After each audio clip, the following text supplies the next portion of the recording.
Hi, this is Priya. Welcome to Direct News. ఆలడుగు Venkataiah దళిత కుటుంబం వారి ఇంటితో కలిసి మేము భోంచేస్తున్నాము. రాష్ట్రంలో పోయిన నెలాఖరు వరకు మీ అందరు తెలుసు రాష్ట్రంలో దొడ్డు బియ్యం 4 గ్రేడ్స్ ఇచ్చేది. ఎక్కువ శాతం లబ్దిదారులు తినకపోయేది.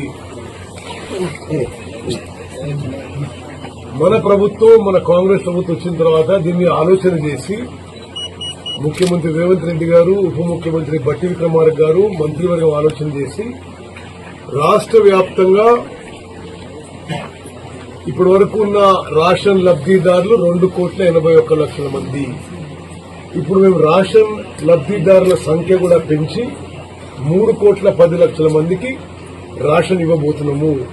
ఆ రేషన్ కింద ఇప్పుడు భారతదేశంలో ఏ రాష్ట్రంలో ఎక్కడా ఎప్పుడు జరగని విధంగా మన ప్రభుత్వం, మన కాంగ్రెస్ ప్రభుత్వం ప్రతి లబ్దిదారుకి 6 కిలోల మంచి క్వాలిటీ తినడానికి మంచి రుచికరంగా ఉన్న సన్న బియ్యం ఇస్తున్నాము.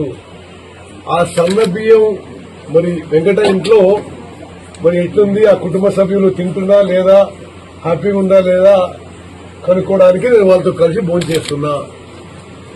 ఇది ఆహార భద్రత విషయంలో భారతదేశంలోనే ఒక విప్లవాత్మక మార్పు, ఒక ముందడుగు.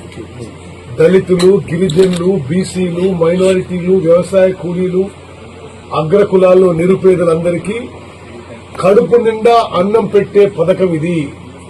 రాష్ట్ర జనాభాలో 84% మనం ఈ విధంగా ఉచితంగా సన్నబియ్యం, మంచి క్వాలిటీ సన్నబియ్యం ఇస్తున్నాము.